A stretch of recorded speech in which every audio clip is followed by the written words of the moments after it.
Hey folks, how's it going? Welcome to the stream. We've got Alexandra playing live round 4 in her tournament, the 3rd International Monteolivete Open, being played in Valencia, Spain. We have moves already. We've got moves, so let me catch us up on the game. I went e4, c5. I think I caught the move order, hopefully. Knight c3, d6.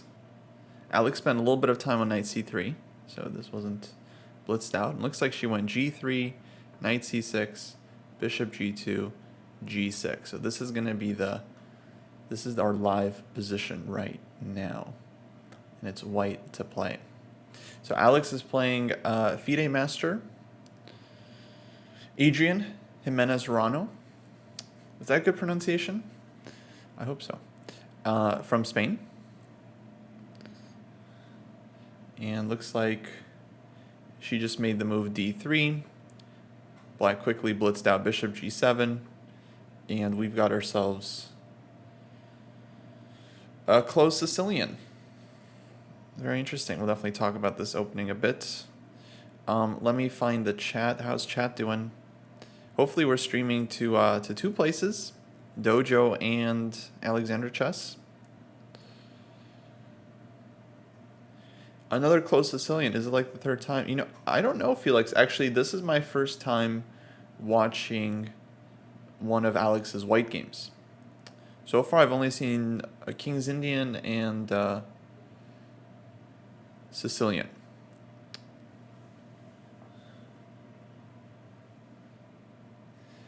It looks like we had a move. Let me make sure we don't lose track of the position. Bishop e3 played. Okay, classic move. I imagine Alex has some experience with this setup, and it's not her first time playing closed Sicilian. Also, we got Anna Maya there in the background. You guys can see she's playing someone as well as white.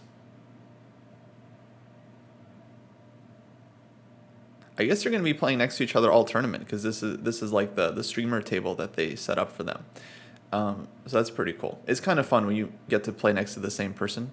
Sometimes it happens because of the ratings. You guys both play up together, you both play down together, and then you just end up sitting next to each other because your ratings are so close. But here, it's a little bit different situation.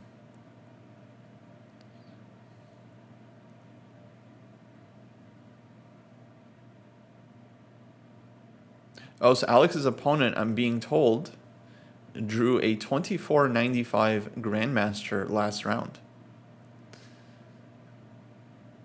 Well, anyone can do that. No, just kidding. No, that's good. That's good. That's good. Her first white game was a closed Sicilian as well. Oh, okay. That makes sense. She had some problems on the long diagonal. Cool. Yeah, sounds like she has decent experience with this one.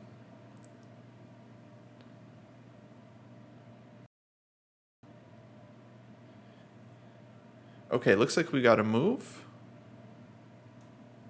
e6. All right, e6 is very flexible. Curious how this game turns out, because actually this is a position I definitely more likely would see from the black side. So I'm curious how Alex was going to play this one, how black will follow up. With her move bishop e3, this typically indicates white is trying to go queen d2, and then possibly bishop h6. Whoops. Kind of like typical attacking idea. But on queen d2, black doesn't always move this knight on g8, so we might see like some very cheeky rook b8 type of move here, where black just kind of waits for white to do their next move while bishop h6 is not possible. Because if white goes f4, then it's blocked, and then maybe white doesn't want to commit to the knight. And if h4, then maybe h5. If castles, maybe b5. So sometimes you see black kind of delaying the knight from b8 here. But we'll see what happens. Alex hasn't played queen d2 yet. There are other options as well, like knight g2, I'm sure is normal, f4. F4 would then be followed by knight f3, most likely. I think this is the classic way that the world champion Spassky used to play these positions. he was kind of a fan of the close Sicilian, just like slowly building up, h3, g4, just getting the attack going. In general, I would say it's kind of an underrated system. You know, I think the c3 Sicilian gets a lot of hype, Grand Prix, but close Sicilian, I feel like definitely kind of a slow burn, and a lot of Sicilian players definitely don't feel comfortable defending against it because they don't have a ton of experience. They'd rather play the open lines because they study theory all the time. And yeah, then when they have to play a close position like this, it's not always super comfortable. So I feel like this is a reasonable choice by Alex. Queen d2 on the board. Of course, one day we'll probably talk to Alex about, you know, switching over to open Sicilian. Because I think that would be, I think that's the way to go against the Sicilian. You either play the open Sicilian or you play 1d4. I feel like that's kind of the rule of thumb for higher level players.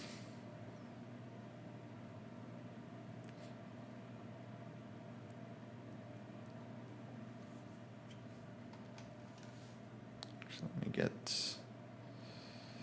get this chat open as well. Oh, Steven used to play this, Queen d2. The question is if black then finds the only but good response. Ooh. Well, clue us in, Steven. Don't leave us hanging like that. What's the only... We got time. It's a classical game. We can put it on the board. You know, this is very much a interactive stream. You know, we're kind of watching Alex's game together. I'm very invested. You know, we had a couple lessons, and she's very motivated to improve. I'm hoping to help her on that journey. It's been very cool for me to watch her play, actually. I feel like I have gotten some real insight into Alex as a chess player. Definitely some things that need to be worked on.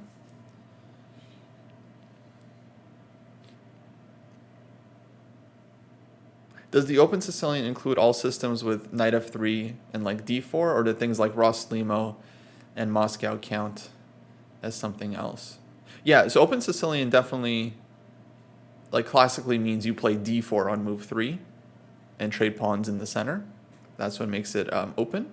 But nowadays there's an interesting question, because I think many players wouldn't say that the Ross-Limo is a sideline against, let's put it on the board so people know what I'm talking about. Like if we look at this position, e4, c5, knight f3, knight c6, the classic open Sicilian move here would be d4.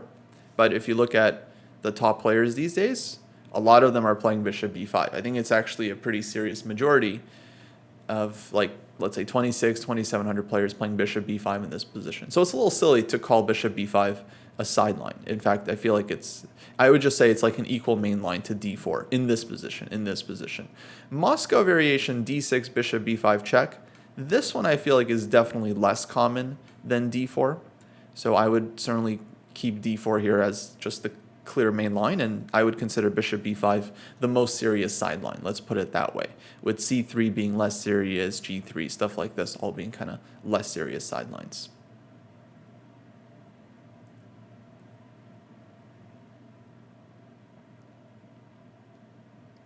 Let's get move sounds up. Move sounds. Thanks for following, folks.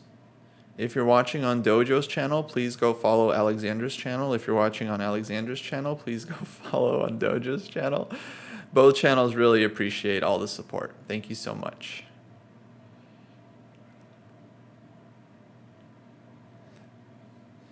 Okay. Let's get back to the live position. So e6, queen d2, and black played knight ge7. Yeah, so he's allowing bishop h6, which I don't think is a huge deal, but I do wonder what Alex would have done on rook b8. This might have been more annoying to face if we're just playing for this one plan and then black doesn't allow it, and then what to do from there. Probably knight ge2. I mean, game continues. It's not like white is totally just stuck here, but knight g7 played, so most likely we're going to see bishop h6. Once you say A and B, you kind of normally say C. But we'll see. We'll see.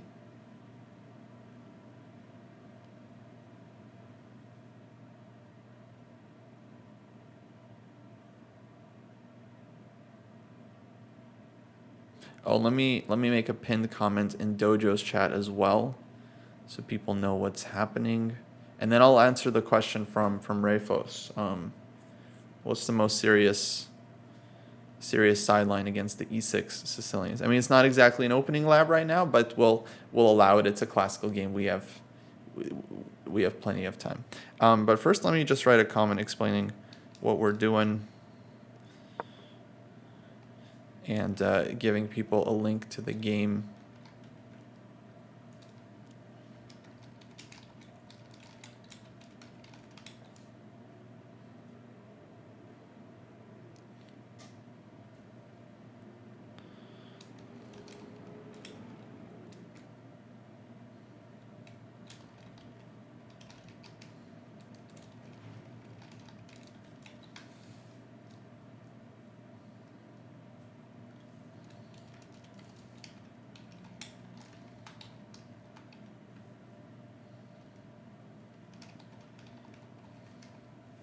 Oh, what's going on?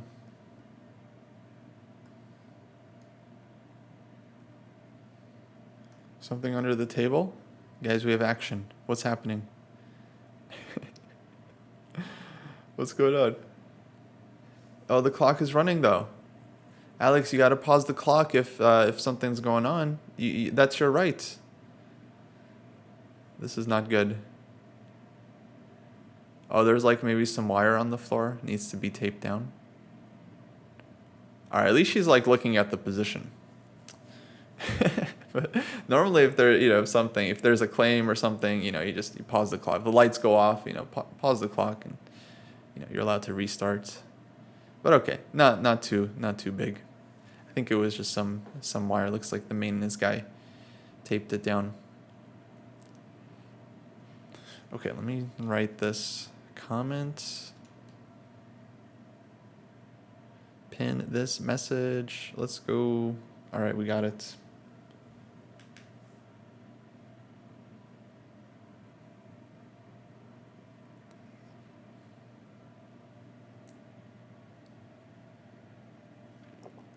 Okay, so white's move in this position. She's thinking about queen d2 and playing bishop h6. I mean, queen d2 is on the board, so she's just thinking about this one. Sometimes there are other moves as well, like h4, but generally I think you want to lodge the bishop on h6 first and then play h4. The other thing is sometimes you maybe want to wait for black to castle as well. There is an argument to wait, though I think bishop h6 right away makes sense too, because if black takes, queen takes, it's kind of awkward for black because they're not very close to castling queenside. King won't be super safe on the queen side anyway. Also, we're like maybe threatening to win a pawn here with queen g7, queen takes h7. It's a little awkward for black. You're not really sure you want to allow this. So many players, I think, just end up castling here. But then after h4, I would think white's getting a pretty normal-looking attack.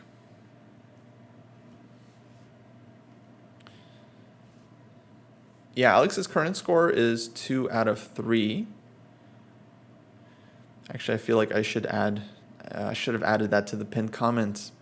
Okay, guys, I'm going to copy-paste the comment so that I can add the score. Because score, people always want, oh, what's the score? What's the score? All right.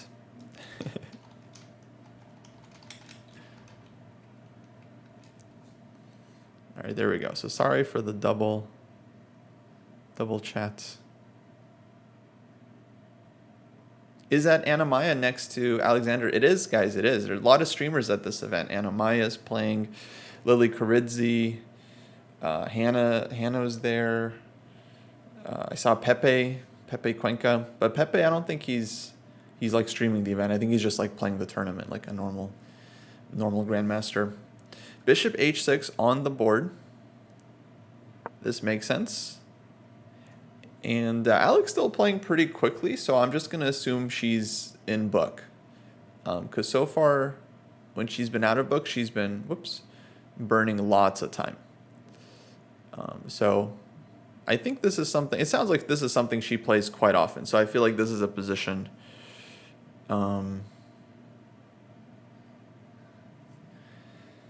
This is a position she has very likely seen before. Okay, bishop takes h6 played, and she immediately recaptures, doesn't even write the moves down. You are allowed to do that, folks. You're allowed to make one move.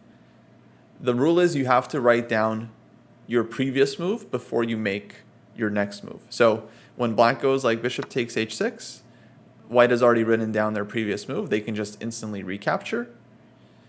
But black cannot then instantly make their move until they've written down bishop takes h6. Sometimes you get this commotion in open tournaments where one player makes a capture, their opponent like quickly recaptures without writing the move down, and then the first player, offended that their opponent played so quickly, makes their move quickly too. And then the second guy's like, no, you can't do that because you didn't write your move down, right? And it's like, children, please. Like, you guys have 45 minutes on your clock. What is this? What's going on? So anyway, queen takes h6, and knight d4 played, but only after writing down the previous move.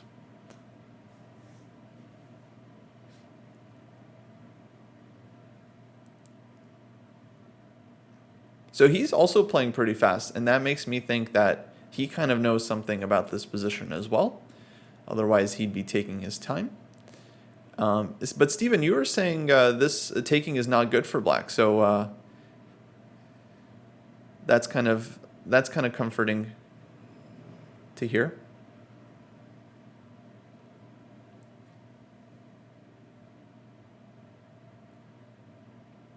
Yeah, at this point, it's definitely something to deal with. Knight takes c2, so castling makes sense. The castling feels like the most logical move. I don't know.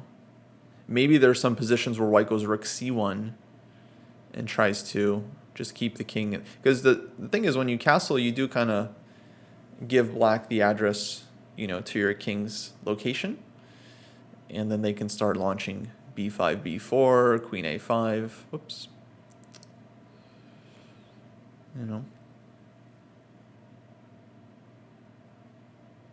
What was that phrase? You guys remember Elon Musk was very upset about people like leaking his assassination coordinates. Thank you, Seth. You already knew before I even Yeah, you're leaking the assassination coordinates of your king sometimes when you castle. So you guys have to be very careful about this. That said, I think in general people are kind of over worried, I think. Most games you should be castling. But it's a sharp position. It's not easy. It's not easy. So Alex has started to think, I feel like if she's had this position before, it can't be the first time she's had knight d4 on the board. But I don't really know. And someone was saying she was expecting Caro-Kann. So yeah, Sicilian maybe wasn't her number one choice. And queen d2 played. Yeah, queen d2 doesn't seem so insane to me either. Just bringing the queen back. It looks funny because we're letting black castle, but at the same time, if black castles, there's still going to be h4. Like this attack still kind of has a lot of play here because we traded off the dark squared bishops. And in the meantime, white can maybe go like knight d1 and c3. So I was kind of wondering if queen d2 is playable here.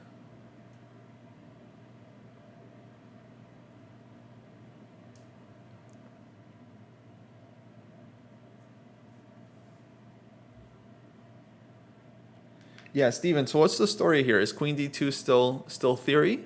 Or was it better for white to castle queenside? I honestly don't know. I focus on open Sicilian. Not these club openings. No, I'm just kidding.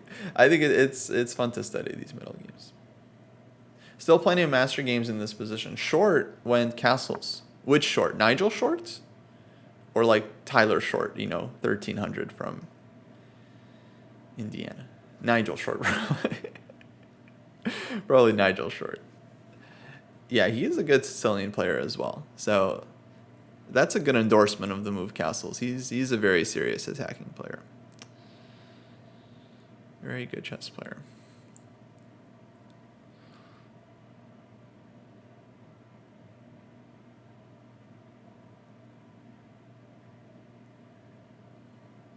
But queen d2 is not so bad. I think Alex here mainly just needs to get a game, some kind of middle game, where she can try to push on the king side and press the attack a bit.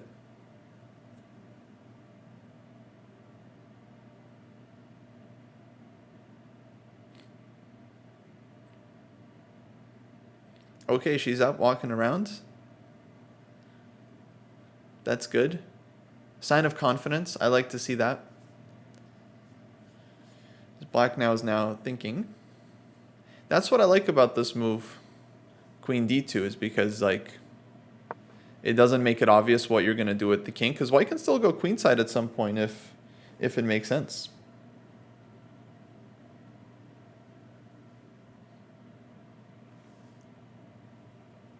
But they can also go kingside. So not easy at all here for black. And he's thinking. By the way, folks, I made a big improvement for the stream today. Oh, let me fix my light. It's very bright. It's not that bright in here, but I think it looks brighter. It's just that the sun is coming out.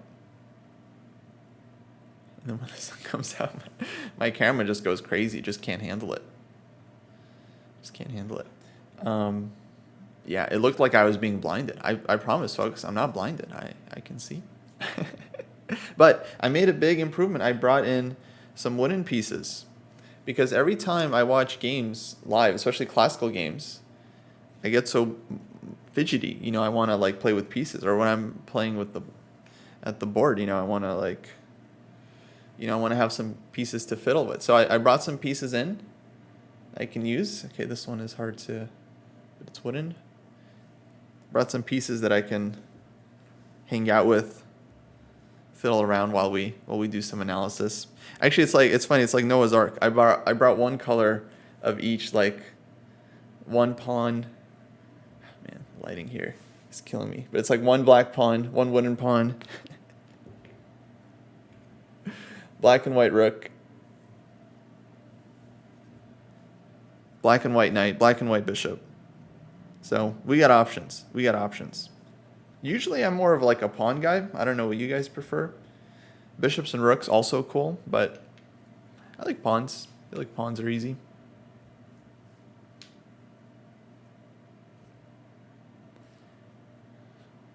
When's the next OTB stream? Hey, what do you think this is under me? But you mean when like I'm playing OTB? Probably soon. I mean, I don't know. I've been missing those too, but I've been very busy with this and with the U.S. juniors, U.S. seniors. Oh, the board's a little bit cut off. Let me fix that.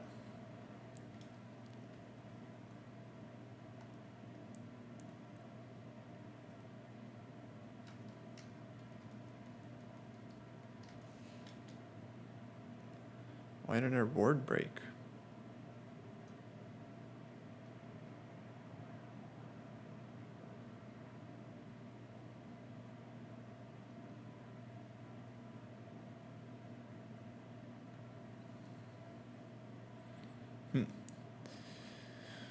Confusing.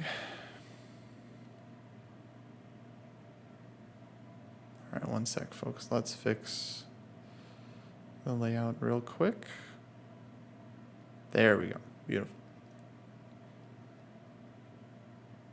When you get bored, just start snapping bits off the opponent's king. That's so funny.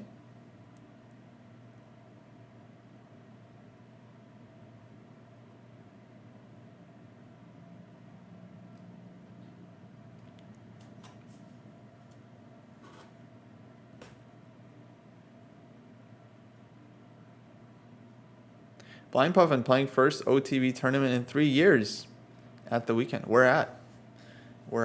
That's awesome. Good luck. OTB chess is tough.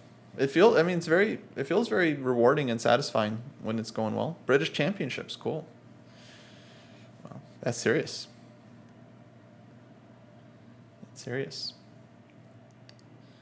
But yeah, hopefully you get some practice in before then.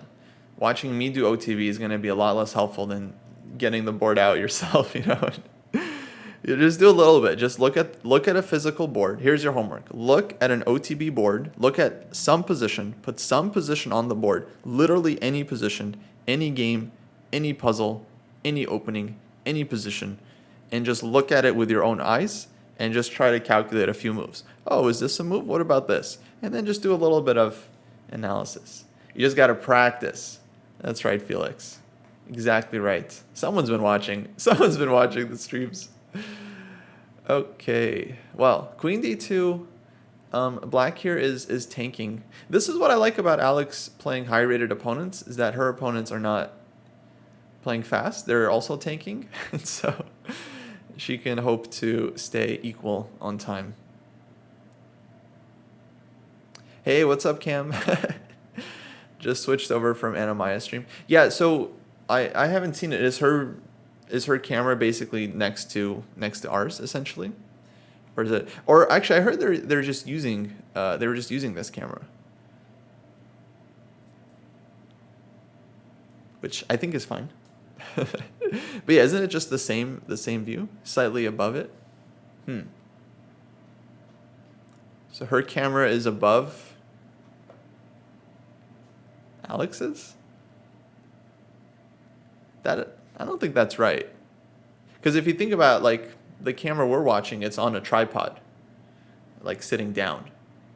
So if there is a camera above it, what would be supporting that camera?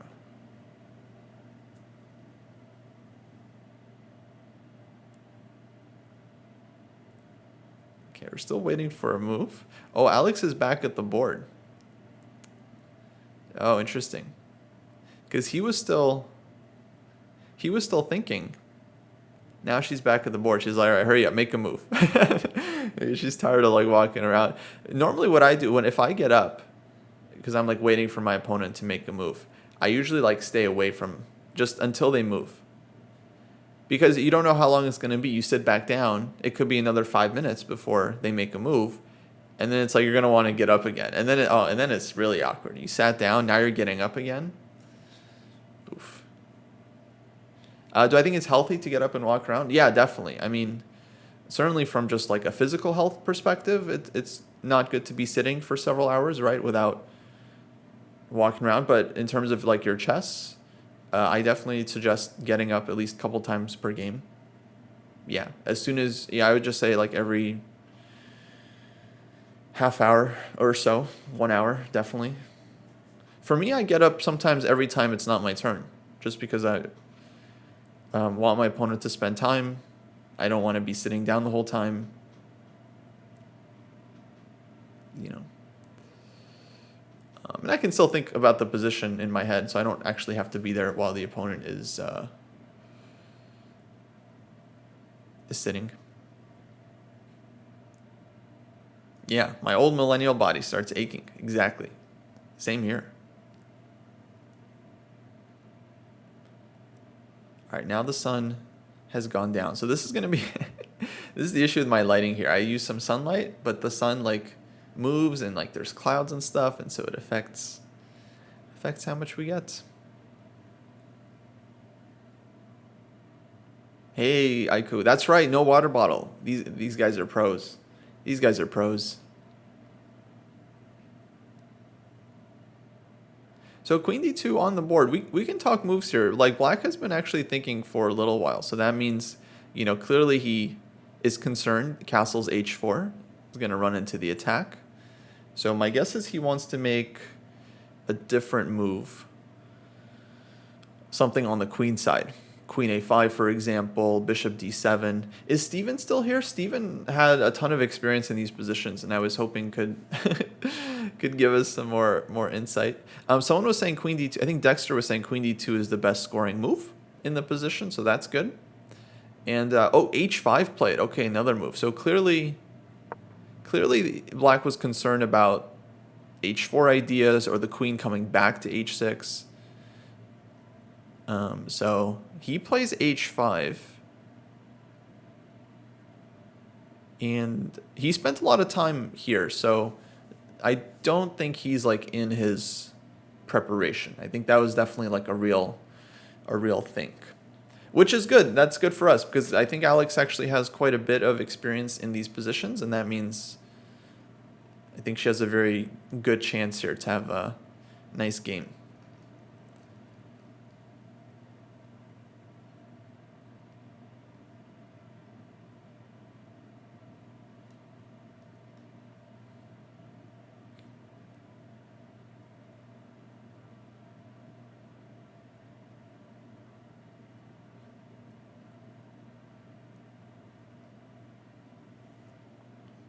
Yeah, of course you have to make sure you stay focused on the game, but I don't think it's that tough. If you walk around for a minute or two, you come back. You just got to get right back into it, right? It's a OTB chess game. Okay, h5 played. My intuition is that this move is a little off because black kind of makes like a weakness almost, right? Like a further weakness. And it hasn't really been provoked. White didn't have to play h4. That said, it might not end up making a huge difference. I don't really know for sure.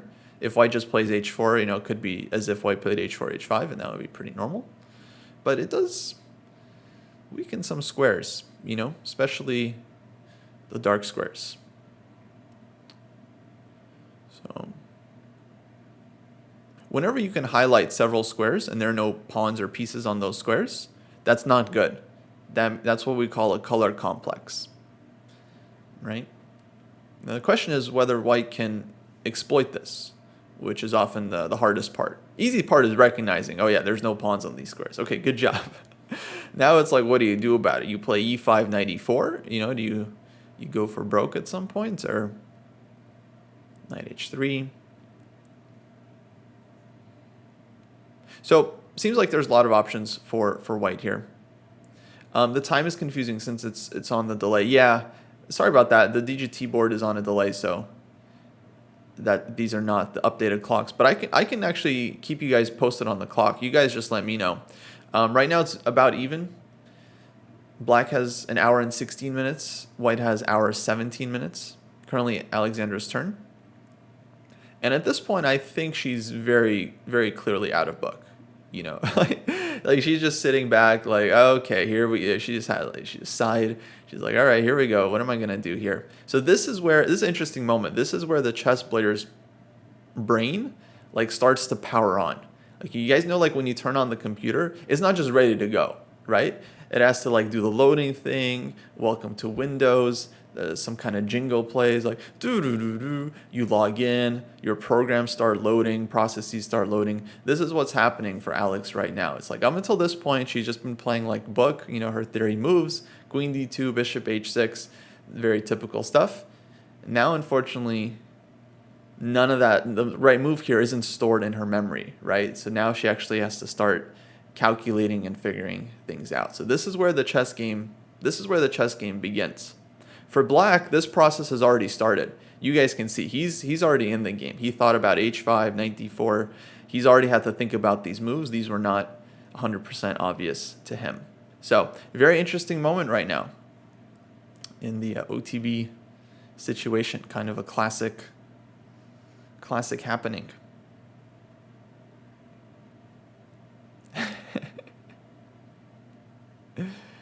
Maybe she got hacked.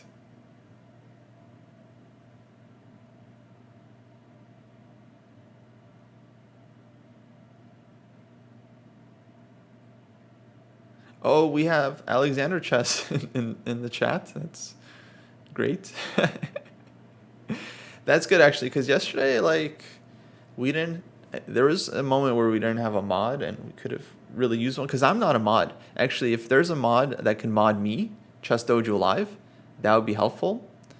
There's definitely, someone yesterday that I think deserved a ban, but I couldn't ban them. I was powerless. I had to just, ignore them. And yeah, then there was no mod. Some people might remember what I'm referring to. It was very clearly a ban situation.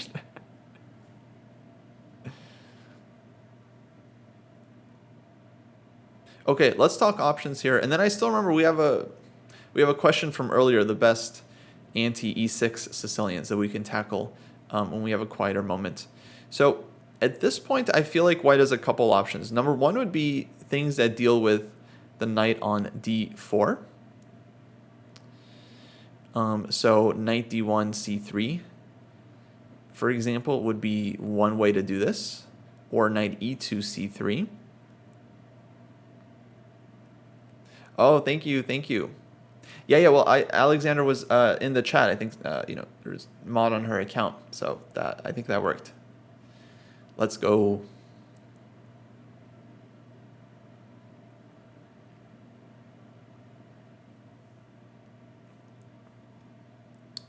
Other options I was going to say is like knight h3 developing, knight g2, h4. But looks like Alex just played h3 according to the camera. And that's interesting.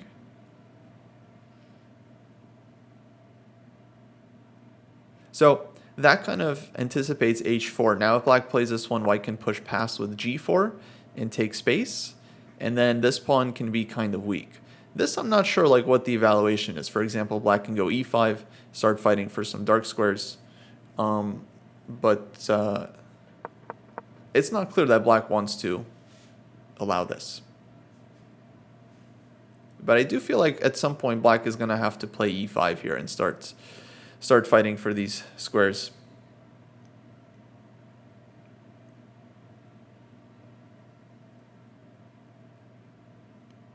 Is h3, g4 pretty typical? Yeah, absolutely. Absolutely. Especially, okay, this like is never going to happen, but if black castled kingside here, then, white is 100% looking to break like this. And then we get like h4, and then maybe white tries to win the pawn at some point and go for the attack. It's a whole mess. c2 is hanging, white would castle, and then go after the pawn. But yeah, that would definitely be on white's mind. Or maybe h4 even here, now that black castled, and then trying to break with like g4, h5, fixing the pawn. Okay, rook b8 played. Yeah, I think this is the right way to go as black. This is one of those cases where, yeah, if you castled, you'd really be kind of walking into it. So it makes sense to wait and develop your queenside counterplay first.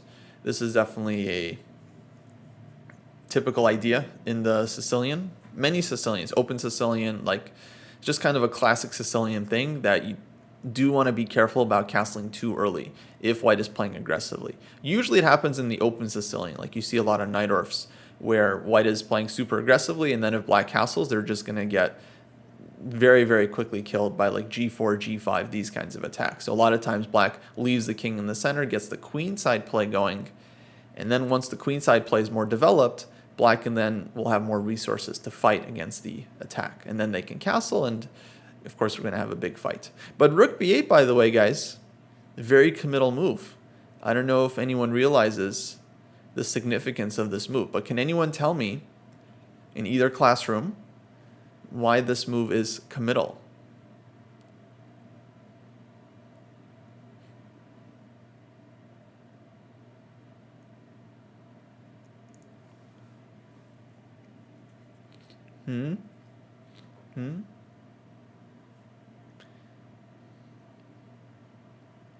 Do I think the knight on c3 should move now? This is definitely an option. I wouldn't move it just because I'm afraid of b5, b4. Of course, we can wait. But generally, the knight does want to move because white would like to play c3 and challenge the knight on d4. I think that would be the way to go. Okay, very good, folks. Very good. Yeah, Felix, Gustavo were first in the dojo chat, and then Dexter and Cam were second in the Alexander chess chat. But yeah, rook b8 means that black can no longer castle queenside. So that means that black is committed to either leaving the king in the center or one day castling kingside. And so white can kind of play with this in mind. And it doesn't feel like you can just leave your king in the center forever. So I feel like we're likely to see castles kingside. a4 played, by the way. a4 I like here because it stops b5. Black can still get b5 in by playing like a6, but that would allow white to open up the a-rook. And now I think Alex is doing something very smart. I think she's now committed to castling kingside, where her king will be very safe, Queenside, okay, black gets a lot of counterplay. But then when black castles kingside, that king will still have to deal with like queen h6 and g4 ideas. So I could see this getting a little bit tricky for black. It's definitely not the middle game, you'd feel most comfortable playing. But I do expect a6 here. I feel like that's almost an automatic move. You played rook b8, your opponent plays a4. What are you going to do? Not play b5 like some kind of chump? No, you got to go a6. you got to insist on your ideas. But maybe he's a little bit concerned about a6, a5. I'm not sure.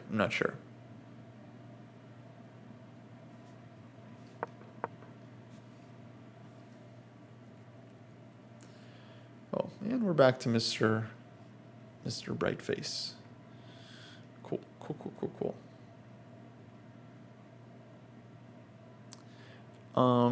What about king f8 and just leaving the rook to help out defensively? So the thing is, with castling, it's not just about king safety, it's also about connecting rooks. So if you play king f8 and you don't connect the rooks, eventually the center will open, and then black will have problems because white's rooks will be connected and white will be much more coordinated.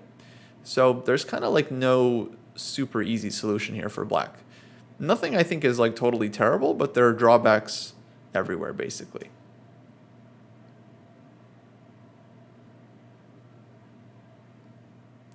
Oh wait, what happened? Our comment didn't get pinned?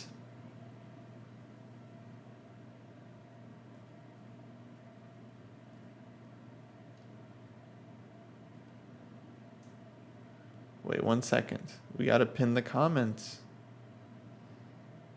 There we go. That's better. Wait, did I see Anna Cramling drama where some of Pia's commentary stream played in the playing hall? I did not see that. When did that happen? And then it's a worry when people start standing up. What do you mean by standing up? But no, how does that happen? Someone had it on the phone or? That's wild.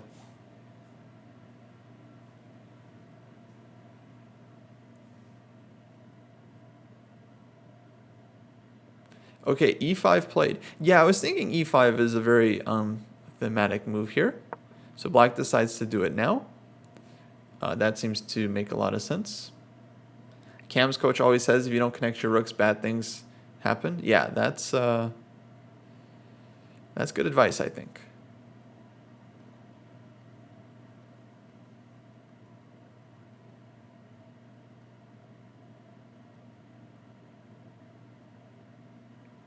They had it on a touchscreen TV and an insect landed on the unmute button.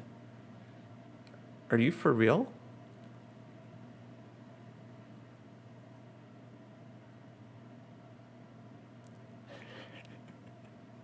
Where was this? Was this in Spain?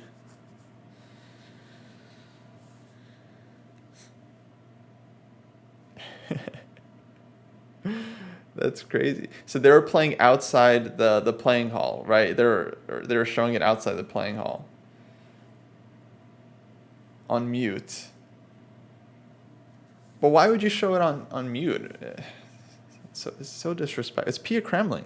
You can't mute Pia Kremling. She has great commentary. I saw some of her. I don't know from which tournament. I mean, maybe like Reykjavik or something. But she's a very good commentator.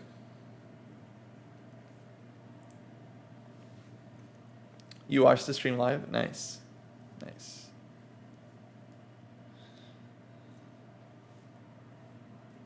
Yeah, that must have been so funny. Hopefully it wasn't like directly useful about. Normally commentary is just someone just talking about random ideas, that are very, very obvious to both players. Like, oh, white is going to try to play on the dark squares. It's like, okay, that's not. Yes, thank you. Have I heard anything more about the sequel to the woodpecker method coming out? All I know is that it's going to be a positional woodpecker method, and that's very exciting. I think it's probably going to be a great book if it's done well. It's a great idea. I think people are always asking for like a positional kind of handbook thing with a bunch of typical ideas, typical things to look at. It's not going to solve all your problems, of course, but I think it'll be fun and a good distraction, from the hard chess work.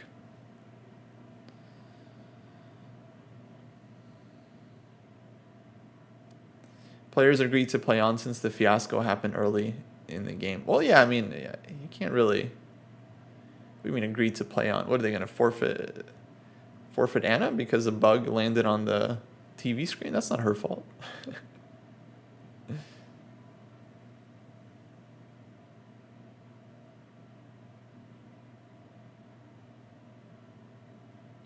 Oh, is the chess.com live? Oh, is the chess TV? I understand now. Thank you for giving me more information.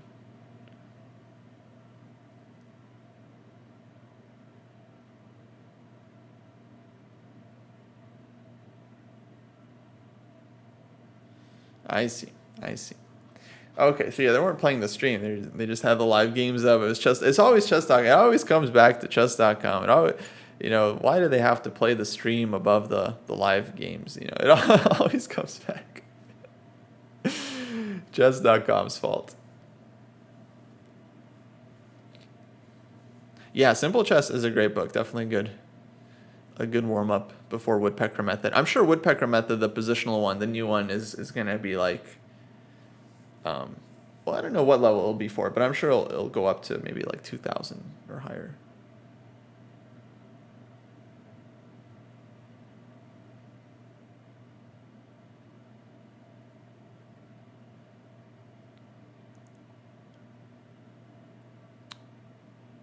Well, Seth, they were probably, my guess, I wasn't there. Maybe someone can correct me, but they're probably just showing the boards, like the events page with just like the live positions, like no eval bars.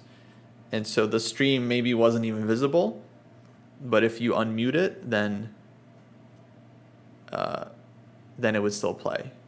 So they made the mistake of not muting the player. They muted their TV thing. They should have muted like the Twitch embed as well. Okay, Chessbond says correct. So yeah, I'm guessing they're just showing the live positions. Look, it's a new era, guys. It's a new era, okay? By the way, do you guys appreciate that, I changed my board layout to match the board at the tournament? We got the wooden board and green cloth.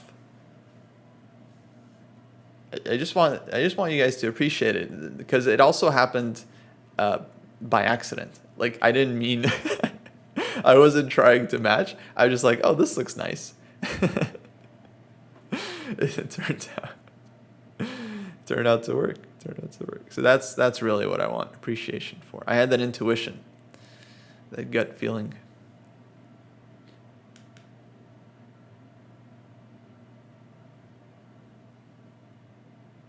Subconscious attention to detail. Thank you. That's all I wanted, folks. That's all I wanted. Okay, Alex is thinking now. All right, let's talk moves.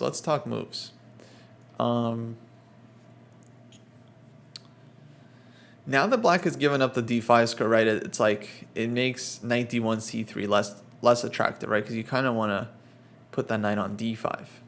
One nice plan would be to bring this knight to e3 somehow, so we could plop knights on this square. That's very hard to do. Classically, it's very difficult for the knight to jump 2 squares diagonally. It takes 4 moves. If all the squares are open. So here it'd be like 1, 2, 3, 4, for example, right? But on knight f3, of course, black can consider trading or not. I don't know. Maybe knight f3 is an interesting move, but it does kind of block the f pawn. And wait, do we have a move? No, still thinking. Okay. So clock times, by the way, are still pretty level. 107 for Alex, 111 for the opponent. But she has been thinking a lot on this move. So he's kind of spent his time already. He's gotten used to the position. She is now starting, I think, finally to like warm up into the game. Like earlier, she's kind of like booting on, like getting used to things. And now I think we're fully into the game. So what to do? Hey, Dax Chess, how's it going?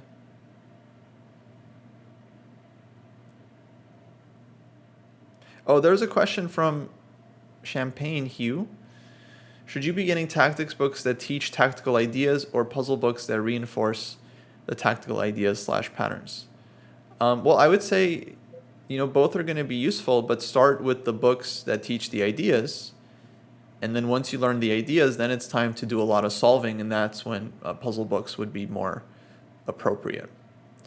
Some books are written like that, like they show you the idea, and then they have like a bunch of puzzles on that idea, and then you kind of work that way.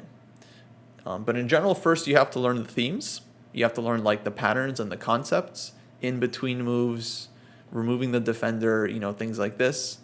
Maybe see some interesting variations, and then you solve lots of problems on the theme to kind of reinforce your learning. I think that's the best way to do it. Like a math class. If you guys remember, first your teacher would show you the principle of addition. You have one number, you have a second number, you add them together, you combine their values, you get a bigger number. So 2 plus 2 is 4, 2 plus 3 is 5, 2 plus 1 is 3, and then you do a bunch of practice. Then you got to figure out 3 plus 6, 2 plus 7, 8 plus 2, 8 plus 5 plus 3. It gets a little harder, but the more you do it, the more you get used to it. So chess, tactics, calculation, very, very straightforward based on practice. That's the magic word, folks. That starts with P. Practice. MG Weiro, you scared me for a second that I genuinely misspoke and messed up the math.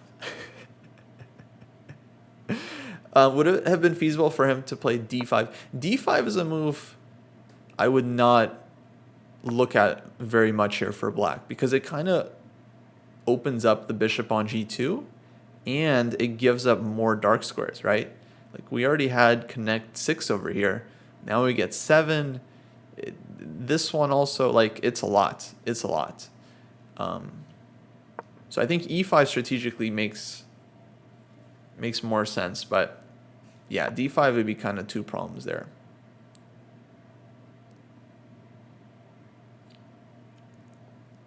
Oops, a4, e5.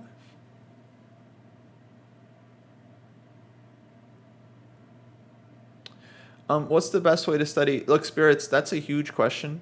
We, in fact, have an entire training program dedicated to this question. I will link you to that because you can find a lot of information on our site about our overall philosophy and what we believe in. But yeah, generally I don't suggest studying opening books. I think working on the more fundamental parts of chess is more valuable. Things like tactics, calculation, middle games, end games. If you are going to study the opening, it should be studying opening ideas, opening concepts, not trying to understand opening lines or variations or anything like that. Yeah, absolutely. Glad to help. Good to have you here. Hold on, folks. We have a move on the board. Knight g2 played. Yeah, this feels very logical. This is definitely one of White's main moves here to play. Not really looking to take on d4, I think, because this would, let's say, give black cd4 and more space. But just developing the knight and getting ready to castle. Maybe play f4. Because black still has this open question about their king, where are they going to castle? Now, there is a tactic in the position. Okay, he just played bishop e6. I think he played this one kind of quickly. So I think he is hoping that Alex castles here, which I don't think she's going to do. But if she castles, there could be a bishop takes h3 trick. Intending knight f3 check. Very common tactical pattern. And then the key line here would be what happens on knight takes d4. And black can maybe think about this one, but I think bishop takes g2 would be the cleanest here. Just taking the bishop, hitting the rook. White doesn't have any good in-between moves with the knights. Everything just kind of gets taken. And then after king takes, let's say cd4, black will have won a very, very important h-pawn, right? And would be doing really well.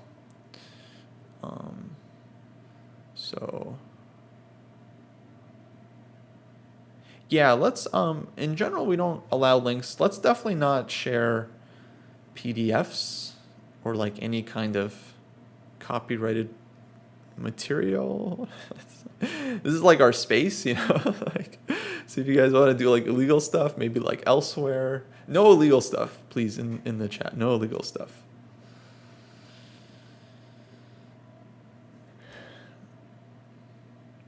Yeah. Also, no inappropriate comments either, please.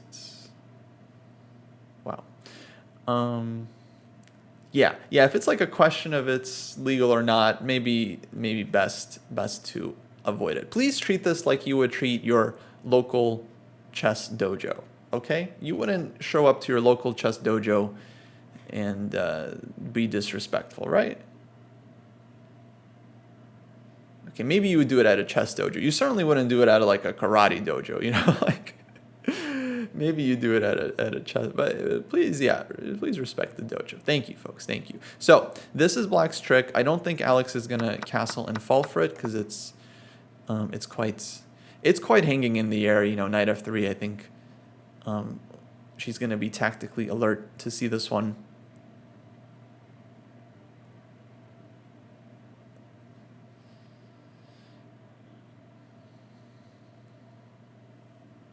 Oh yeah, spirits. No. Sorry, you weren't the one being disrespectful. You're fine. You didn't know about the PDF thing. That's all good. There's someone else with a much more offensive comment. Anyway. Oh, Pia Cramling once won in 9 moves at the Olympiad. Bishop takes h3 trick. Wow, very similar line. Oh, knight was on h3, pawn was on f3, and then bishop takes knight. When white's pawn was still on h2, yeah. Oh, so f3 was just oof. Yeah, that's brutal. Queen d2, knight d4, f3, bishop takes. Right when black goes f3, yeah. Dang.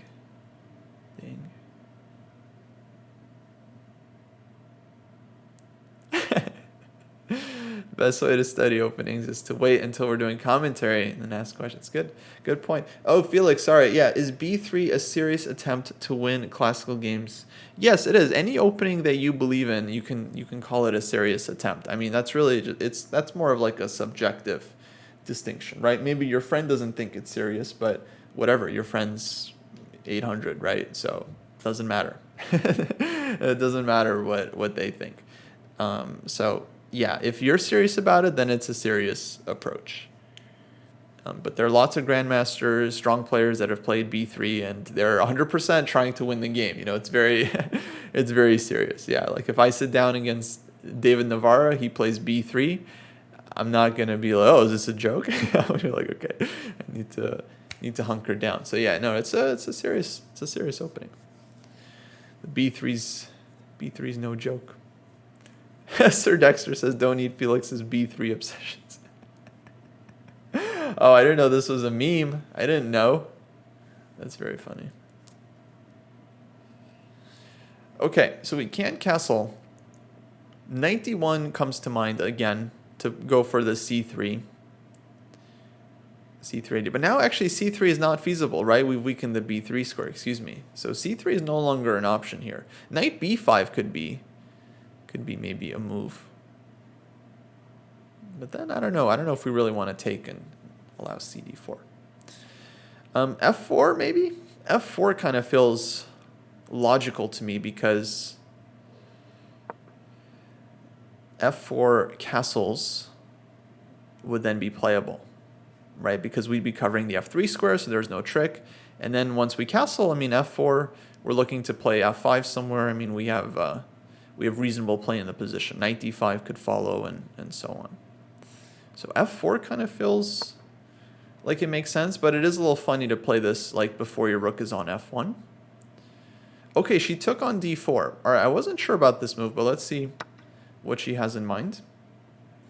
I would assume we're going to get c takes d4 here pretty quickly. Just strategically, you want to be taking towards the center. The c file is way more useful for black than the e file. We don't want to give up f4 square. So yeah, c takes d4, very quickly played, just for a number of reasons. And now we'll see what Alex wants to do. I don't like the looks of knight d5, because that would allow black to leave white with a bad light-scored bishop. But maybe knight e2 here.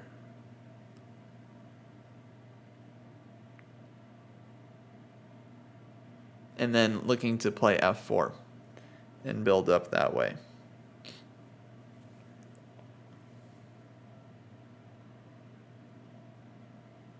Oh, he's been trying for weeks for Alex to play b3. Uh-oh. You mean in classical, Felix, or like just like online blitz? Because blitz, whatever, that's fine. b3 is a good opening for blitz. Hopefully we're not talking about having your play it in classical. You know, I mean, it's fine if you want to, like, study some weird opening, right? But don't be pushing it on other people. Alex should be playing e4, principal lines, getting experience, these typical middle games, you know, fighting chess. That's how you improve, right? Not by, like, playing, you know, for, like, tricky lines and trying to win out of the opening, right? Like in tennis, like, do you work on your tennis or do you work on, like, your tricky serves? It's like you work on your tennis. Now, if it works for you, that's totally fine. But yeah, leave Alex alone. Let her play. Let her play normal openings.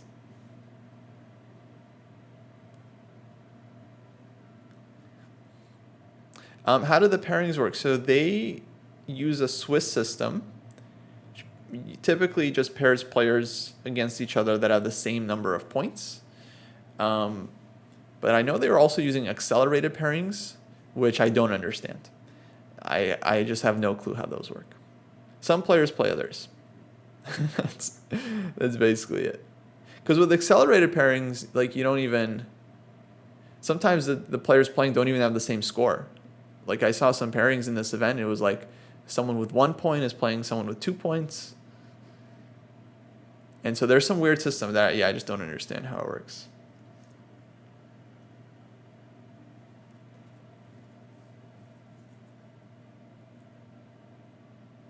So yeah, accelerated pairing, again, I don't know how it works. I'm sure someone could explain it better. But basically what ends up happening is, like in round 1, Alex at 1850 FIDE played 1300 FIDE. But there were 2100s playing like grandmasters. So it's like, normally the Swiss system, you just take the bottom half and put it against the top half. So whoever is the 51st player, you know, out of 100 would play number 1, for example. When there's a lot of players, sometimes they use accelerated pairings. So if you have like 200 players, instead of 101 playing number 1, you have like 51 again out of 200. But then I don't know how they do it. So it's very strange. I don't know how it works. I don't know.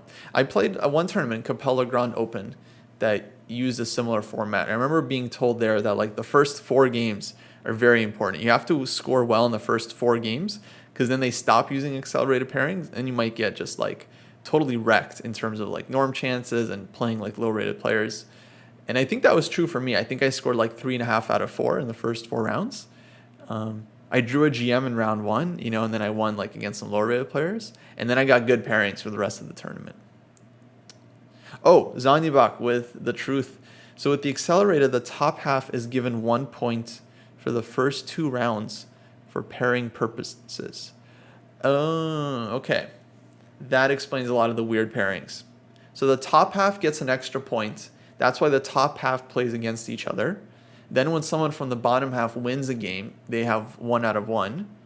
If someone from the top half loses, they have 0 out of 1, and that's why they play. So Alex has 2, and her opponent has 1.5. Right, and then at some point they even out the scores. Okay. Well, if Alex's opponent is 1.5, then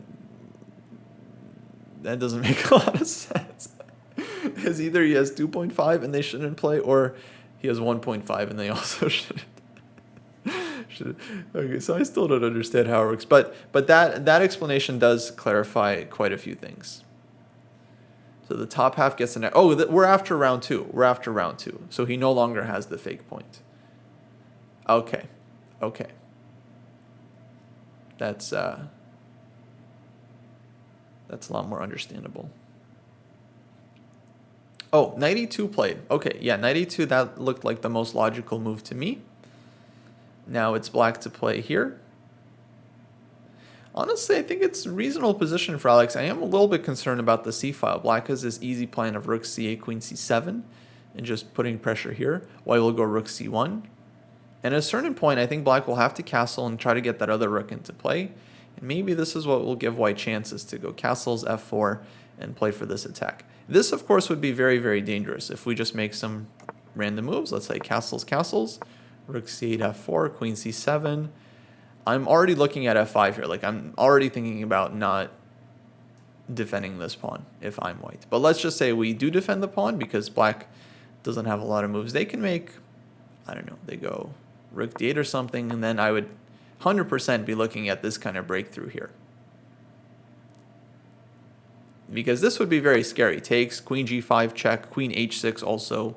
Let's just say queen g5 check followed by ef5. Okay, this is, yeah, this is like terrible for black, right? Absolutely horrible. So this can still go really wrong if black castles. I mean, they would have to find some way to defend. Maybe f6, then f5 anyway, I would think. Not giving black a chance to play any g5, and then takes. Just as a sample line, we could maybe look at this position. Let's just say queen h6, looking to win the pawn back. It feels very dangerous for black. It feels very dangerous. Takes, rook takes f6, for example, followed by bringing the second rook in, bishop e4.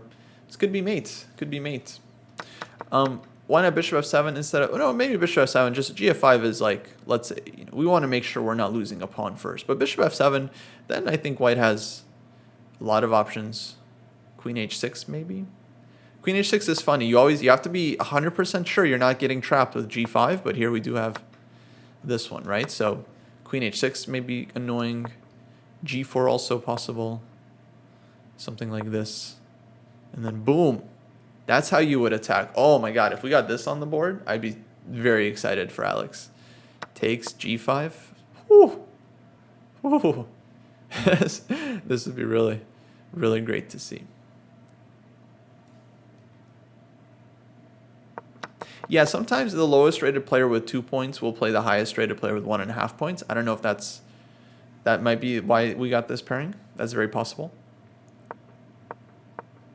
But okay, this is what we have right now. So this is why black is thinking, because, in a lot of cases you just want a castle, but here I think he recognizes like castles, castles, f4, f5.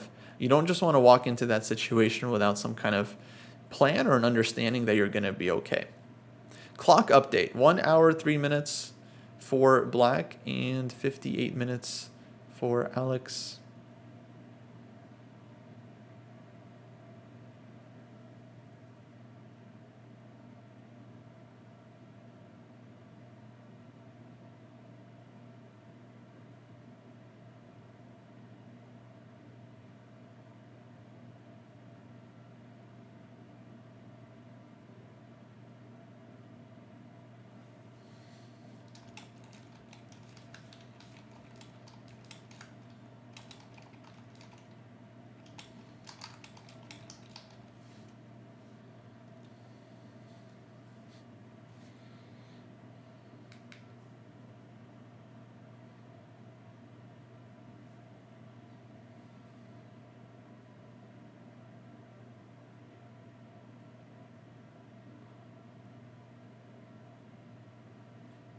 Thanks for following, Bolivia player. Oh, the pinned comment ran out. This is so strange because I told it to stay the whole time. And it didn't. I don't know what's happening. All right, let's pin it again. Oh, but it's gone now. It's gone. Okay. I'm just going to link Just gonna link the game. Okay, folks, let's give Alex a shout out. Go follow her channel if you haven't already. Sorry, folks, I'm talking to Dojo's chat right now. And I'm gonna link the game as well, and we'll pin this message. It's pinned until manually unpinned or end of stream. So I don't know what's going on with that. Okay, Black's still thinking here.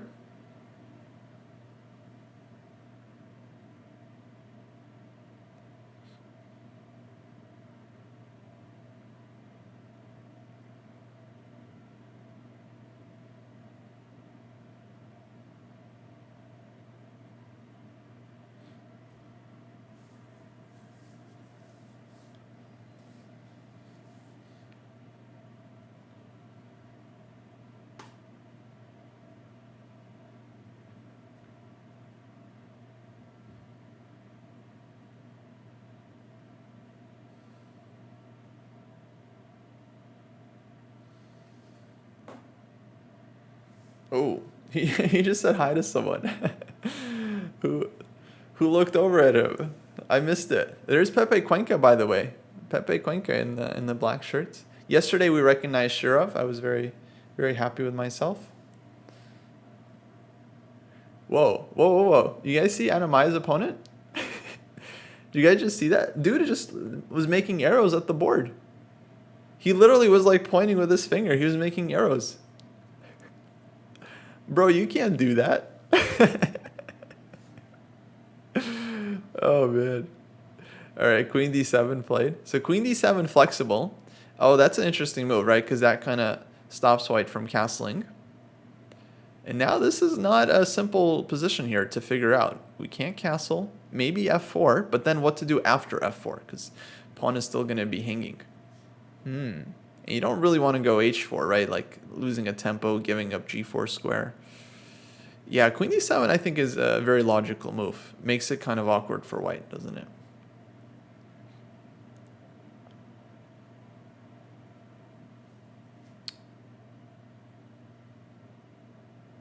Yeah, Stan, I understand that's what it's been doing, but normally, like, when you pin a message, it gives you the option to pin it until the end of the stream. And I've been selecting it. I always select that option.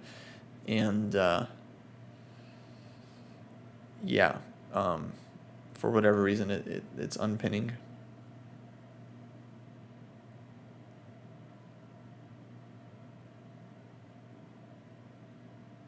Oh, but it changed. Hold on, it changed. Oh, it didn't save. It didn't save. Okay. Now it should work. Wow, it didn't save. The Sons of Guns, huh? Twitch. Man, sometimes it's like these people, they don't even use their own product. Thank you, Stan, for that. Thank you. All right, it's saved. Hey, Nor Viking, how's it going? So queen d7 here. Alex needs to figure out how to deal with this one. I'm actually having a hard time coming up with the move. Because again, we can play f4, but then what to do after? Black will play rook c8, let's say. And now we're not castled.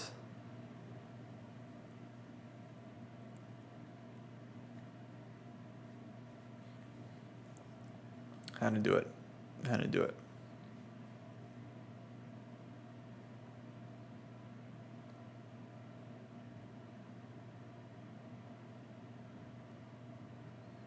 Why can't you point at the board? It's a little bit distracting, you know. Generally, you're not. I don't think Anna Maya was at the board, but you know, if she was, I think it would be inappropriate because, you know, you're like blocking your opponent's vision. It's a little distracting. I don't think it's like illegal or anything. You're not going to be penalized for it, unless you're doing it like extensively. But it's definitely a little against the etiquette.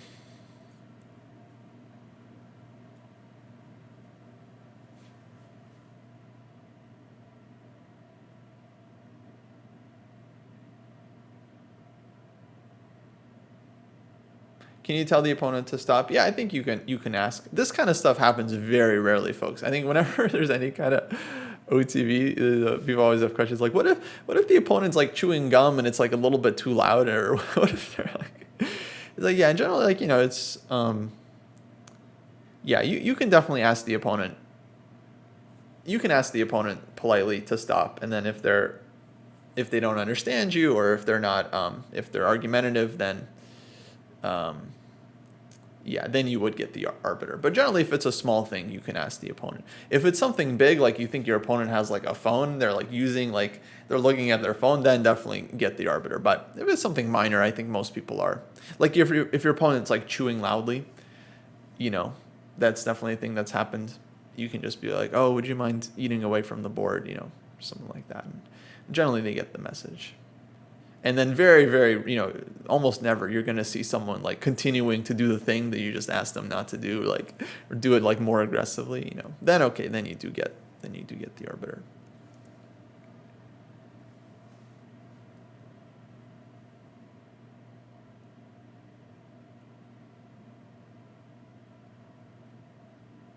Oh, only recently Twitch got a hands-on CEO. Oh, okay, I didn't know that. That's cool.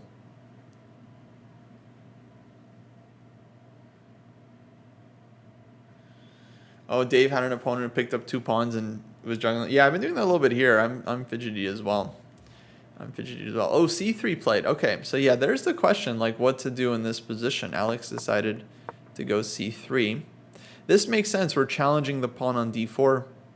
And then if black takes, I don't actually know what the plan is. Maybe pawn takes, just taking back, trying to get D4 in. But knight takes, I don't know, also seems kind of sensible.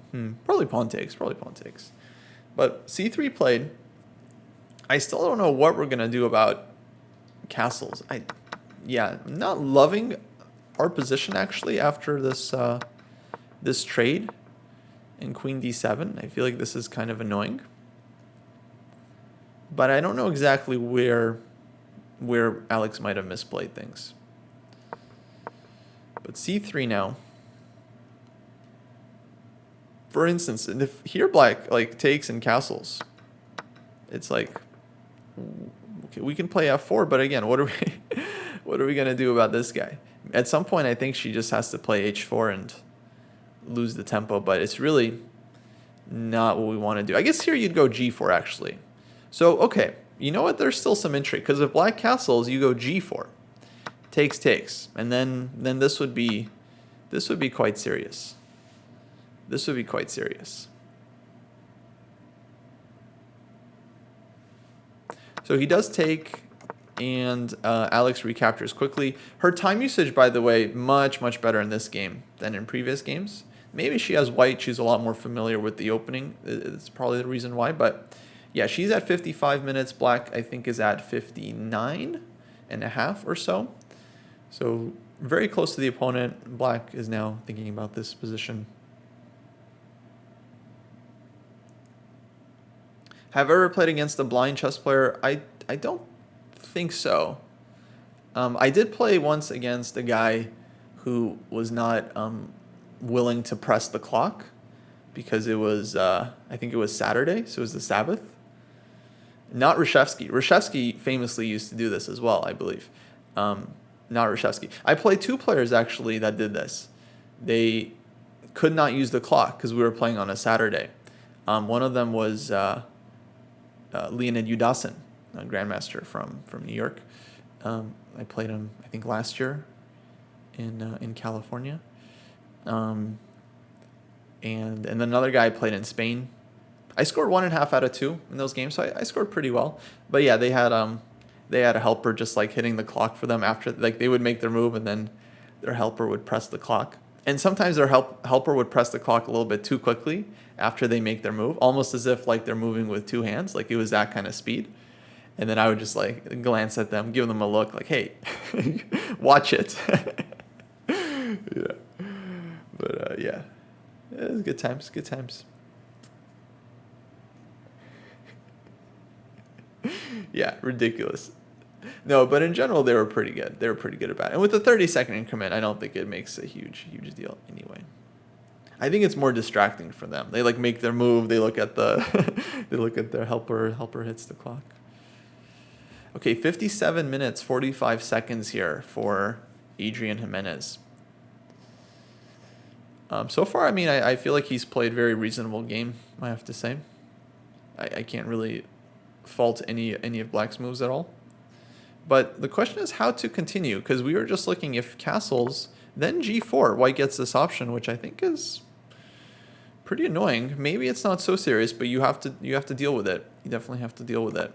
And then if he doesn't castle, well, I guess we're just going to have a game of chicken, like neither side castling.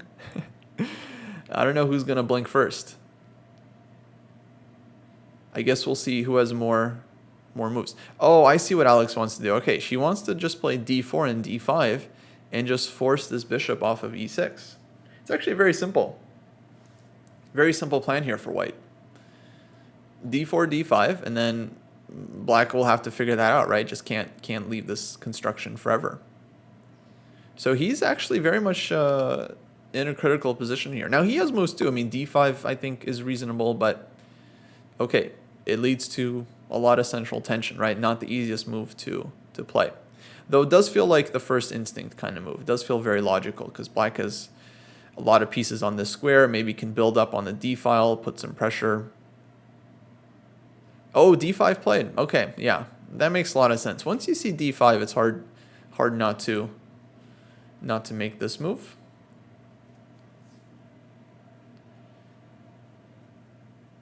And yeah, perhaps if Alex had an extra tempo here to play d4, that would have been nice.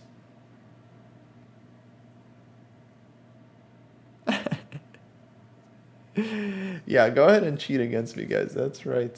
That's right. No, you best be careful. You best be careful. Anyone who thinks they're going to try to pull a fast one on me has another one coming.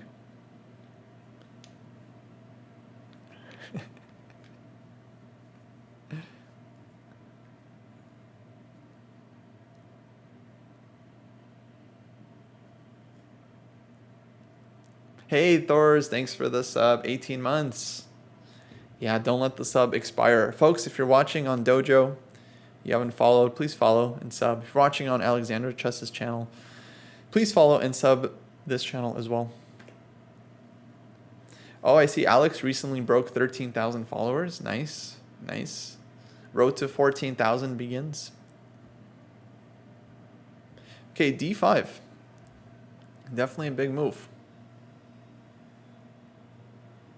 I think Alex is probably going to tank on this one. Because what to do? What to do?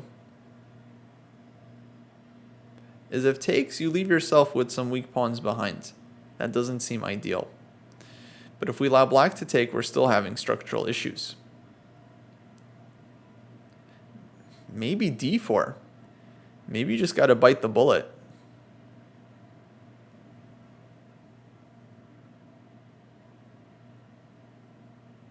But d4 is very sharp. This is super complicated. Takes, for example. If bishop takes, then h3 hangs. We take here. Maybe it works out for White. Maybe, our pawns will be weak one day. So, I'm not totally sure about this, but d4 might be worth considering. What else? What else to do? Queen g5? Could this be an option? Just targeting this one.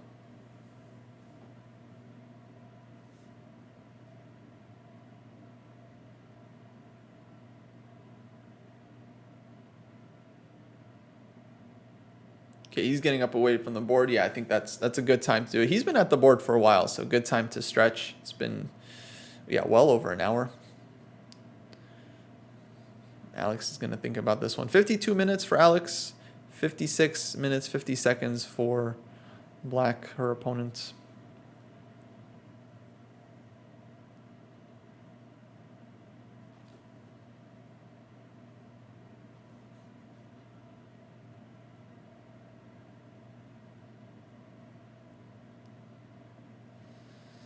Yeah, this is not easy.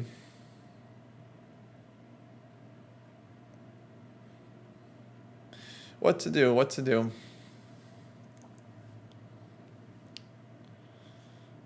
Maybe f4. Trying to bring the knight to f4.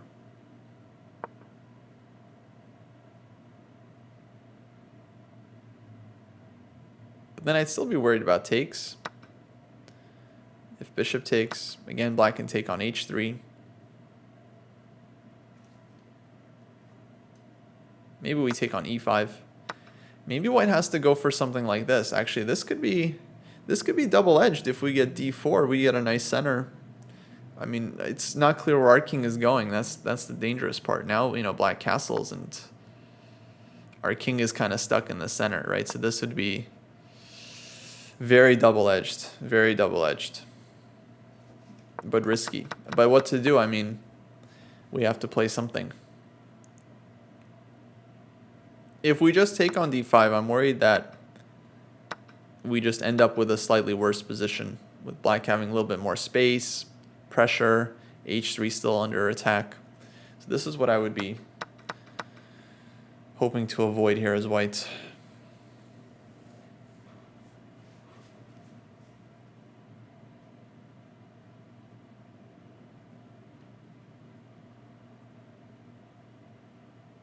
Maybe Alex should have done like the king f1, king g1, crab walk over to h2. Maybe that would be that would be one way to. But now you can't do it anymore after king f1. Black is taking. Maybe instead of c3, that was the way to go. All right, I'm gonna say d4 takes. This seems playable to me for white. I don't feel like white is so obviously worse here. I think you could maybe do this. But it's not an easy position, honestly, very, very much not simple. But this here seems possible because we have equal pawns. e4 is weak. We have some weak pawns, but at least e4 is weak. We have knight f4, knight d4. Maybe this would be my choice. But yeah, I'm not happy here if I'm white. I gotta be honest. I'm definitely not happy in this position.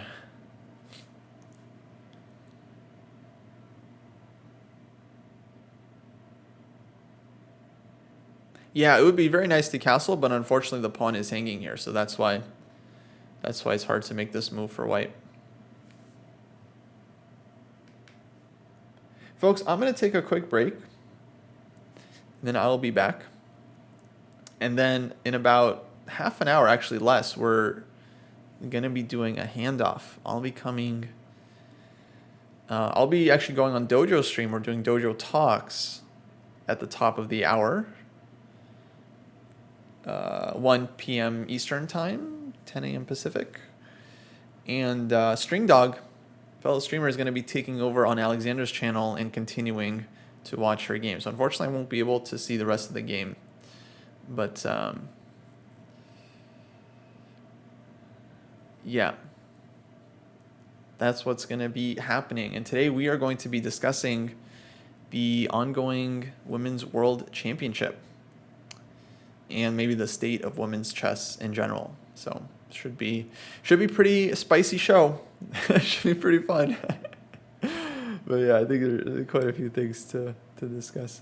But yeah, folks, let me take a quick break. I'll keep the live feed on so you guys can follow, but I will be back.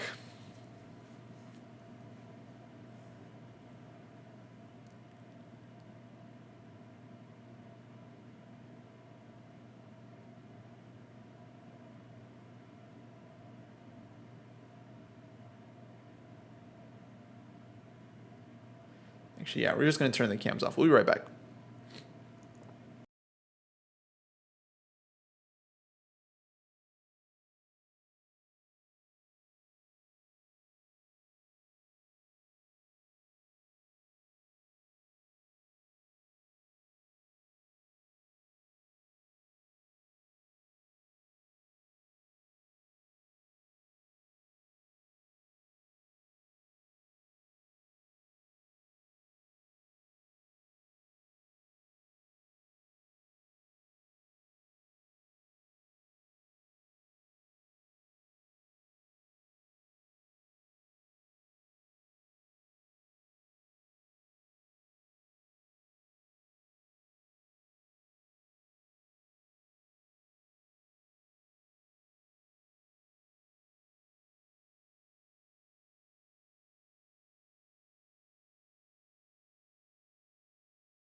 Alrighty. Hey folks, I'm back. Okay, what'd I miss? Oh boy, we have moves, huh? We have moves. What happened, guys? What happened? It's queen on g5. Okay, so queen g5, d takes e4 play. So 2 moves. Alright, not that hard to figure out. Queen g5 takes on e4. So Alex spent a lot of time on this one, so clearly she calculated something here. Queen takes e5 hits both rooks, so I feel like queen takes e5 is going to be her move. Then I guess black castles. And, like, we're going to be able to win a pawn, but it's going to be a lot of compensation for black. Like d takes e4, rook d8, for example. So yeah, queen takes e5, castle's on the board. So he's sacrificing a pawn here, but it's going to be a very risky position for white.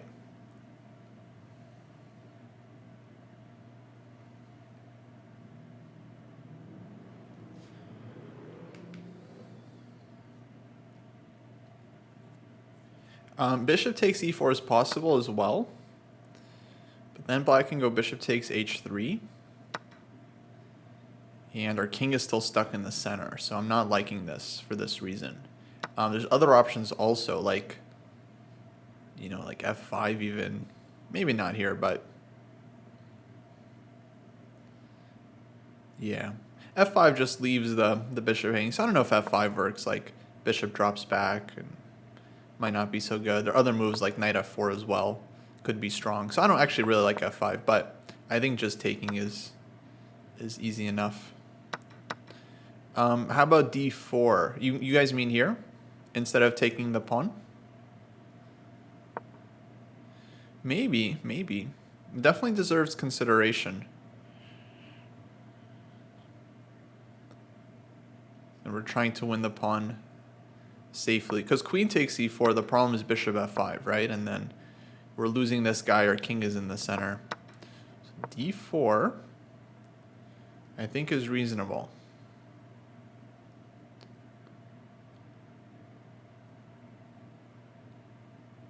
Because if black plays f5 to support this one, that's kind of weakening, and white's king does have some cover here. So we get knight f4, we get g4. Like, there's play. I mean, castles probably. I think castles. let's be cautious. Let's castle, and then g4. You know, g4 start. Actually, I don't know. Maybe rook is useful on the h file. Hold on. What am I talking about? What am I even saying here? Maybe rook could be useful on the h file, guys. So yeah. No, definitely this is very reasonable. In fact, this might be the way to go. Oh, looks like she's reaching for some move.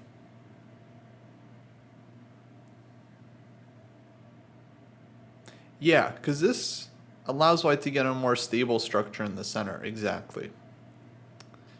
And then if the knight can get in, you know, her queen is very active on e5. It's not easy to harass this queen. Like, there's always knight c6, but queen takes e4. It's just a pawn. Queen f6 maybe. But okay, this is very reasonable. I feel like after d4, like not taking the pawn right away, black would then have to either find a way to defend the pawn, which looks very hard, or give the pawn, but then that's going to be a very real pawn sacrifice.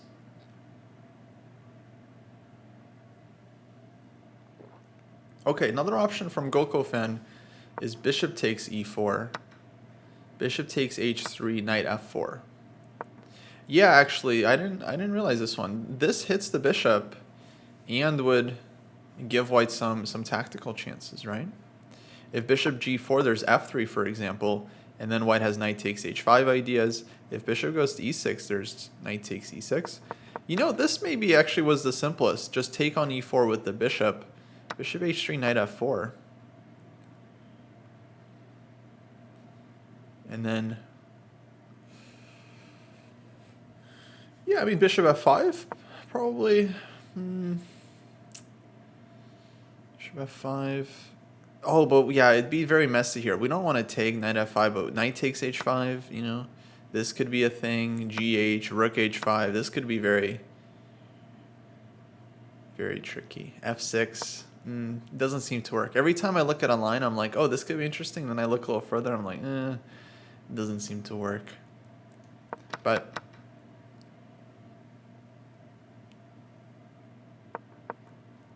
it's possible. That was definitely an option. So d takes e4 played. And, uh-oh. We lost camera. Oh, that's not great. That's not great.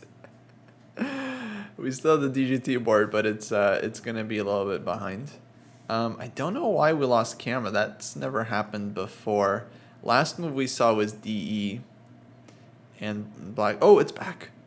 It's back. Let's go. I have no idea what happened. I don't know who fixed it, but I do believe in a higher power now. I do believe. And black is thinking. 40 minutes for Alex, while we still have the video. 40 minutes for Alex, 51 minutes for the opponent. So d4, I don't love. I don't love because I feel like black is going to get some very reasonable play here. Bishop c4. Just keeping the king in the center, for example. And some queen infiltrations, rook d8, rook e8. Yeah, bishop c4, rook e8, for example, and then rook d8. And all of black's pieces are playing. And it doesn't look like much now, but the longer white's king stays in the center, the more dangerous it's going to get. So I think at a certain point, maybe Alex needs to just castle if she can, just give the pawn, get knight f4. But yeah, if black plays bishop c4, then it's already too late. You can't really castle anymore. And then you got to look at stuff like g4. And okay, it's going to be a very messy position, folks. Really, really messy. I honestly have no idea what the evaluation is. I'm sure computer says something like blah, blah, blah, blah, blah. But yeah, over the board, this is going to be a big fight. Big fight. Oh, nice shirt. Thank you. Thank you. Yeah, people were asking about this shirt. This is actually the official coaching shirt that I got working for the U.S. Chess Federation. You know, I coached a couple World Youths back in the day. World Youths. A Pan American, under 10, under 12 championship, under 8, and then a couple World Youths under World Cadet, actually. World Cadet, they call it now. Under 8, under 10, under 12. So, yeah, we got these like special jerseys for the U.S. team. I also have like, I don't know what it's called. It's like a jumper. It's like a thin hoodie. It's very sporting. I think it's like waterproof. It's like a very thin waterproof hoodie. It's got my name on it, so it's pretty cool. I like to wear it when I run, which is never. Windbreaker. Yeah, windbreaker with a hoodie. Windbreaker. Very good. Very good. Thank you. Someone's been doing their fashion woodpecker method. Where can you get a blue USCF sweater hoodie? You know, I don't know if they sell these because they just like opened up the shop when we were going for the tournament and they asked us what we wanted. I feel like these are like custom made every time they have like a world event. But if there is a place to find it, it would be on the USCF sales site. So, yeah, that would be the only place I could think of. If it's not there, it's not there. Or you could just join a bowling team. Hey, that's great. Speaking of, we have to get some dojo jerseys soon. Yeah, we're working on the dojo jerseys. I promise. I promise, folks.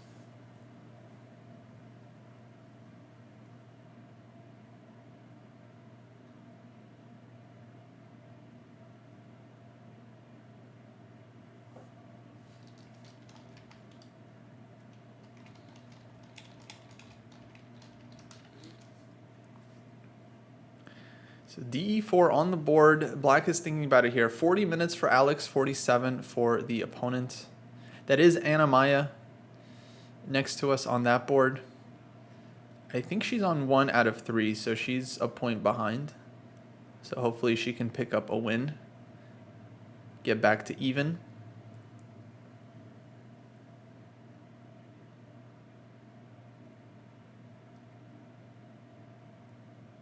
Okay, knight c6 played. That makes a lot of sense, hitting the queen with a tempo. Now, guess I would expect one of these moves. Oh, there's Lily.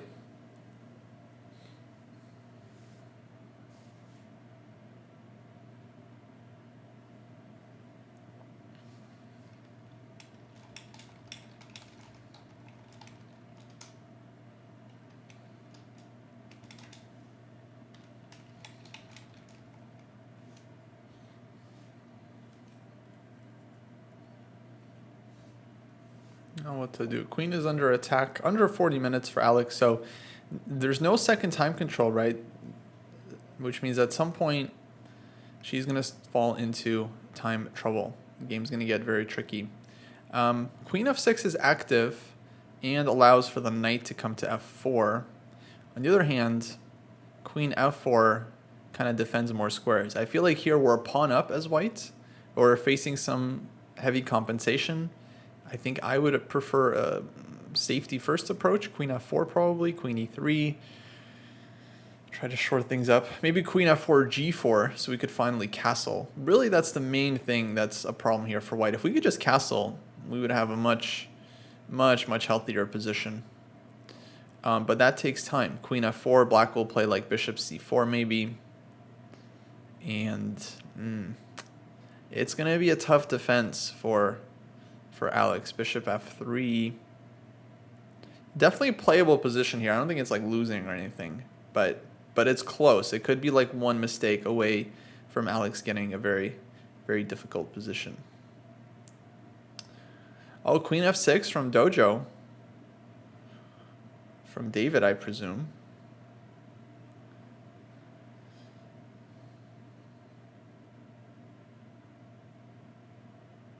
But queen f6, I guess I'm worried about bishop c4.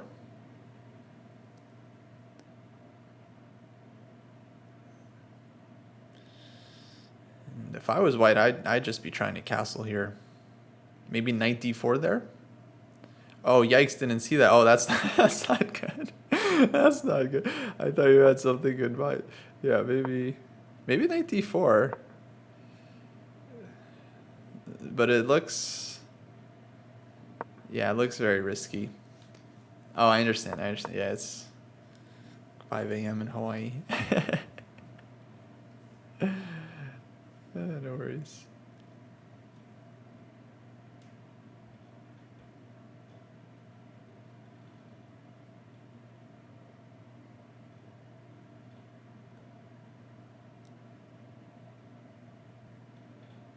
Okay, queen f6 played. All right, Alex definitely looking more than 0 moves ahead. So hopefully she has something in mind against this one.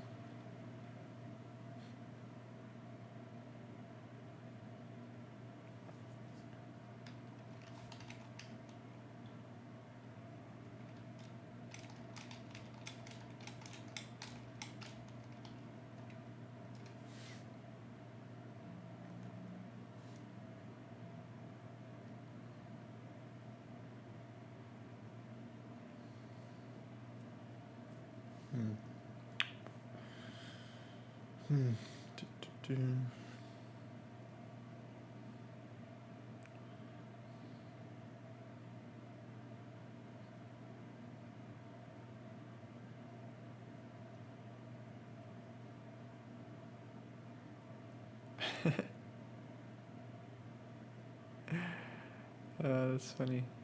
Okay. Oh, was queen b5 bad? I don't know if this was necessarily bad. It does run into more tempos with like a6, and then the queen is gonna have to go somewhere else.